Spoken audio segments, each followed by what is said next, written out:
अगर आप अपने माँ बाप से सच्चा प्यार करते हो ना, तो इस 2 मिनट की कहानी को पूरा जरूर सुने। और अगर अंदर से एक आवाज आई है तो यह कहानी अपने दोस्तों को जरूर शेयर कर देना। जो जिद करते हैं खुद से अपनी सफलता के लिए नहीं, अपने माँ बाप से अपने शौक पूरे करने के लिए एक लड़के ने अपने पिता से कहा, पापा मुझे नया मोबाइल चाहिए। पिता ने कहा, बेटा अभी कुछ वक्त रुक जा, फिर तुझे एक नया मोबाइल दिला दूंगा। बेटे ने कहा, आपके पास मेरे लिए कभी पैसे नहीं होते हैं, मेरे सब दोस्त अच्छे रहते हैं, किसी के पास कोई भी कमी नहीं है, केवल मेरे पास ही चीज की कमी होती है।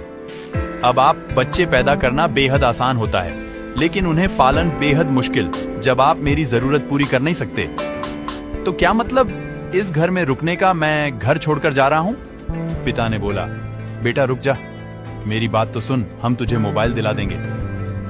माता पिता ने बेटे को रोकने और समझाने की काफी कोशिश की, लेकिन वह नहीं रुका। गुस्से में उसने बैग किया और अपने घर से निकल पड़ा। लेकिन घर से निकलते समय गलती से उसने अपने पिता की डायरी अपने बैग में डाल ली।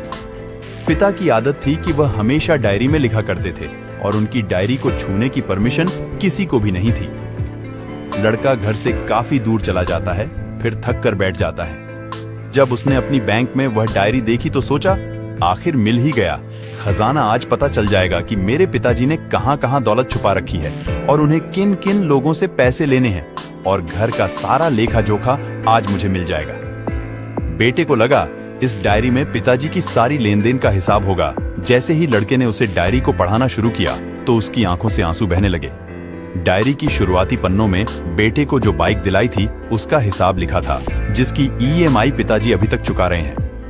दूसरों पन्नों में उसके कॉलेज की फीस और एडमिशन का कर्ज लिखा था कि इन लोगों को इतने पैसे वापस देने हैं, और सबसे आखिरी पन्ने पर लिखा था कि अब बेटे को मोबाइल दिलाना है, उसके लिए मुझे कौन कौन उधार दे सकता है। उन लोगों के नाम लिखे हुए थे। बेटे ने जैसे ही सब पढ़ा वह पागलों की तरह रोने लगा और रोते रोते दौड़ता भागता घर आया। जैसे ही उसने घर आकर देखा तो उसके माता पिता एक कोने में बैठकर रो रहे थे। बेटा अपने पिताजी के पैरों में गिरकर रोने लगा कि पिताजी मुझे माफ कर दो। पिताजी ने कहा, बेटा तू मत रो, तुझे मोबाइल मिल जाएगा। बेटे ने कहा, पिताजी मुझे आपसे कुछ नहीं चाहिए, मुझे पता चल चुका है आप इस डायरी में हम लोगों से क्या छुपाते थे। मैं अब आपको कोई काम नहीं करने दूंगा, मैं मेहनत करके सब कुछ ठीक करूंगा। यह सुनकर पिताजी ने बेटे को गले से लगा लिया। दोस्तों, माँ बाप अपना पूरा जीवन, अपनी पूरी खुशी अपने बच्चों के लिए कुर्बान कर देते हैं, लेकिन कुछ बच्चों को लगता है कि माँ बाप ने उनके लिए कुछ नहीं किया। वह कभी आपको अपनी समस्या नहीं बताते, भले ही वह कितनी भी बड़ी समस्या से गुजर रहे हो।